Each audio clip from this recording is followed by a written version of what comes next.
ختام جولتنا الإخبارية اليوم سيكون من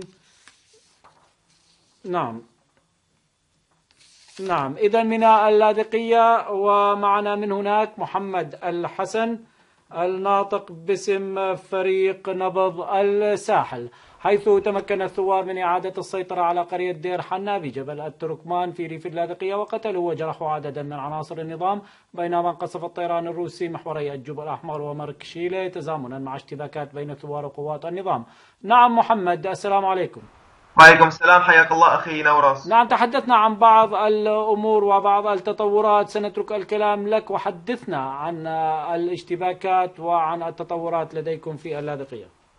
نعم أخي نوراس، قوات النظام تحاول منذ 40 يوم التقدم على نحو قرى ريف اللاذقية لمحاولة السيطرة على بعض النقاط الاستراتيجية في جبل الأكراد والتركمان.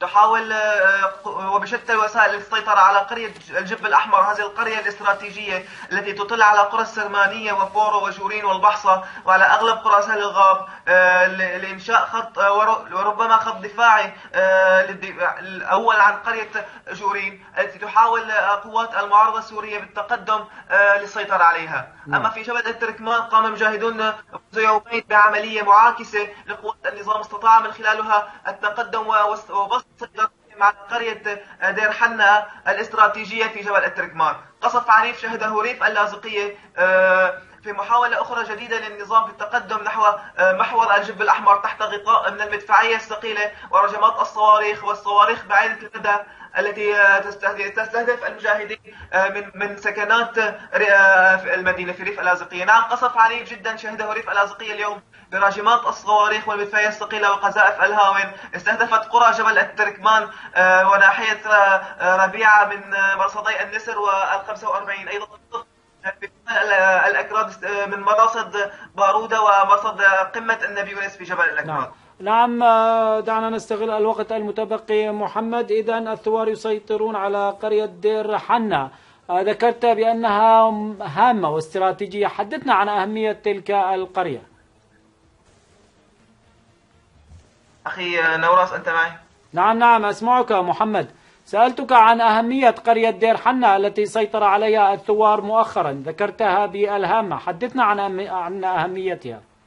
نعم أخي نوراس، قرية دير حنا هي تبعد بمسافة أقل من 2 كيلومتر عن قرية غمام الاستراتيجية. يحاول النظام التقدم على هذه القرى لبسط سيطرته على برج القصب، البرج الاستراتيجي العالي المرتفع جدا الذي يطل على أغلب قرى جبل التركمان وقرى جبل الأكراد، ربما لبسط سيطرته الكاملة من القصف المدفعي على ريف اللاذقية بشكل كامل.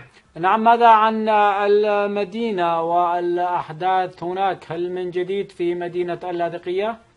نعم، على صعيد مدينة اللاذقية انتشار أمني كثيف شوهد اليوم في المدينة، وانتشار لبعض الحواجز الطيارة. علاك عن سماع أصوات لسيارات الإسعاف قادمة من خارج المدينة محملة بقتلى وجرحى قوات النظام في القادمين من محاور الاشتباك في ريف اللاذقية. نعم، محمد الحسن الناطق باسم فريق نبض الساحل حدثنا من اللاذقية، شكرا جزيلا لك.